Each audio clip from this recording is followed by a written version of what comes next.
Hey, my name is Dean Harris, and I want to welcome you to History 102, Europe, basically covering the period 700 CE to 1700 CE.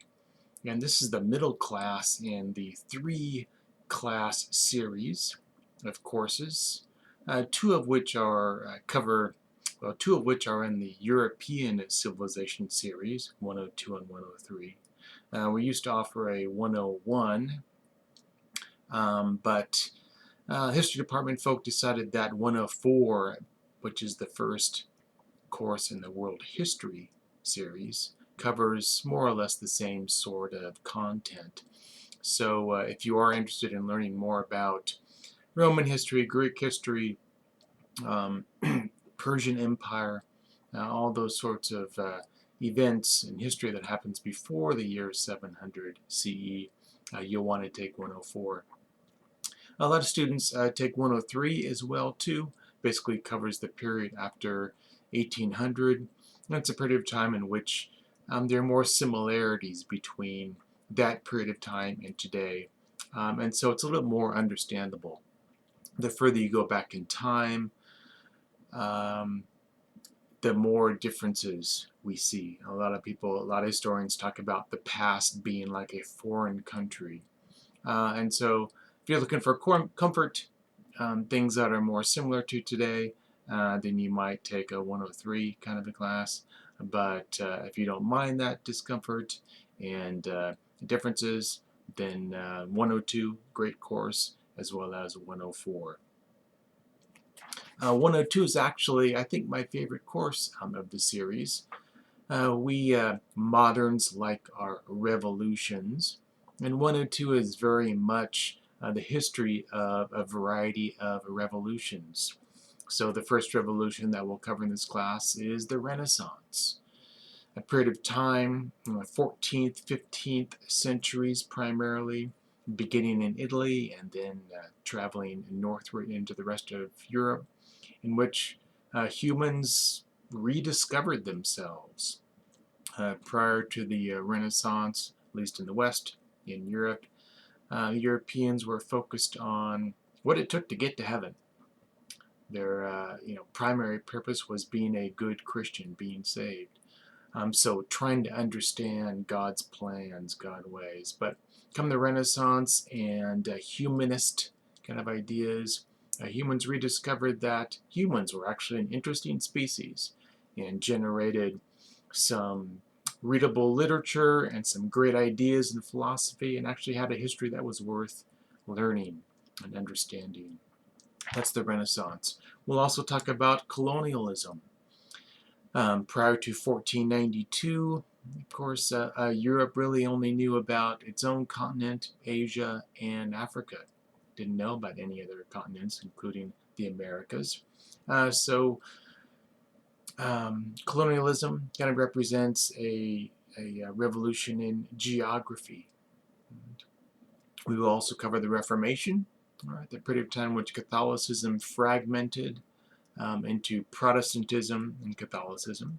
And of course, Protestantism fragmented itself as well, too. So it's not just a single confession Protestantism, but of course there are many denominations. So we will talk about that religious revolution as well. Scientific revolution, we'll talk about the scientific revolution as well too. A lot of people, when they think about the scientific revolution, they think about that kind of competition between geocentrism, geo as in the earth being at the center of the solar system, versus heliocentrism, helio meaning sun, so the sun being at the center of the universe.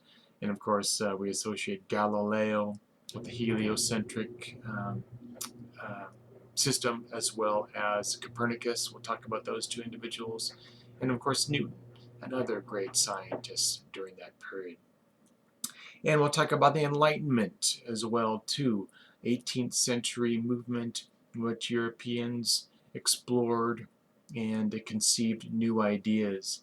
When a lot of people think about the Enlightenment, they think about new ideas about governance, kind of rediscovery of democracy, checks and balance, a tripartite government, those sorts of things. And then those ideas being operationalized, being applied in France or the United States. So Enlightenment.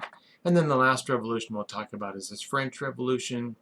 A lot of people think of that as merely a political revolution, and certainly the revolutionary aspect that impacted politics was important, but it was much, much more than a political revolution.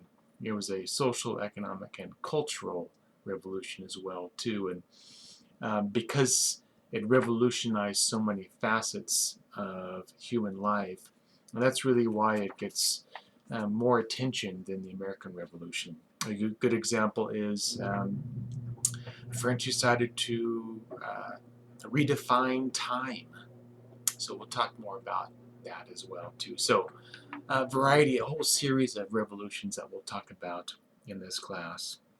A little bit about me. Been teaching at COCC for a number of years.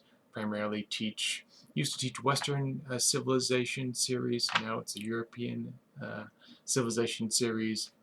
I also teach the world history series sometimes and U.S. history. So do a wide variety of things. Been in Bend for a number of years. Another kind of noteworthy event is Tom Berry, who teaches sociology. He and I co-host a class on KPOV on your FM dial at 88.9. It's called Pop Excavations, and it airs Fridays at 4. And so twice a month he and I get on there and we talk about American culture and American popular music. So if you're ever in your car, in your house, it's 4 p.m. on Friday and you're bored to death, flip your radio dial to us and give us a listen. You'll enjoy it, I'm sure. Let's see a little bit about the structure of the class. This is a highly structured class. Some might say repetitive. When you think about repetitive things, you think about boring things. But one of the upsides of repetition is that it's predictable. So this is a very predictable sort of class. And there are really two kinds of weeks in this class. There are discussion weeks and then there are research weeks. So the more or less the odd weeks are discussion weeks and the even weeks are research weeks. So week 1, odd week, is a discussion week. And if you'll click on pretty soon the week 1 link and you'll see that there are 3 discussion boards that you need to participate in. Week 1 is a little bit different because there's an introduction discussion board which is peculiar to week 1. So ordinarily you'll just have 2 discussion boards that you'll need to participate in. And basically for each of those you'll generate a 200-word response, and then you need to reply to a peer's initial response as well too. So basically you'll generate about 600 words of content during the discussion weeks. Research weeks, there are no discussion threads you need to participate in. There's just a 500 to 700 word paper that you will generate. So basically for each week you will generate about 2 pages of material. Of course, spread over 10 weeks, that means you're going to generate 20 pages of material, which sounds like a lot. But if you just think of it week by week, 2 pages, that's not so bad. You can generate that. Every week, along with either the discussion threads or the paper, there is a quiz to take. It's over the chapter, and I would encourage you to read the chapter and complete the quiz at the same time. Let's see here. So this week you will find all of the weeks, all of the assignments for each week and all of the weeks available on the left-hand side of the classroom. So check that out if you want to see the sorts of prompts that you'll be responding to. And then at the end of week 1, I will turn those off so you really just be able to see 1 or 2 weeks at a time, but please check those out. Also along that left-hand side, you'll see links to such things as the syllabus, the late policy, plagiarism policy, some tips for discussion boards, an email link, and a course calendar. A course calendar will have all of the assignment due dates posted, so check that out. Let's see, email and questions. Along the left side there is a email link. You can certainly email me if you have a question that you want answered. And I check my email a couple times a day. So you'll usually get a response within a couple hours. We'll say 24 hours at the most. There's also in the discussion board area a questions thread. So if you have a question, the answer to which you think your peers might benefit, please post your question there and I will answer that. Last item we talked about is the attendance policy for week 1.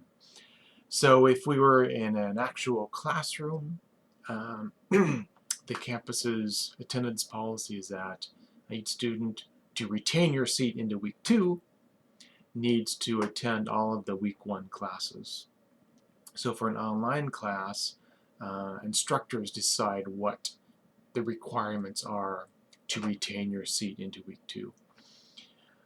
So basically the due dates for week 1 are a little bit different than what you'll find for subsequent discussion weeks. Ordinarily, for those discussion weeks, you have one discussion that's due on Wednesday, one discussion that's due on Friday, and then your peer replies are due on Saturday. So for week 1, by the end of the day, Thursday, you need to complete the quiz, and you need to complete the initial responses to each of the 3 discussion boards. So if you remember, for each discussion board, there is a 200-word initial response you need to do, and then a peer reply of about 100 words. So all the peer replies are due on Saturday, so you don't need to worry about those. But for week 1, you need to make sure that by Thursday, 11:59 p.m., you complete the quiz, and then the initial reply to each of the discussion boards.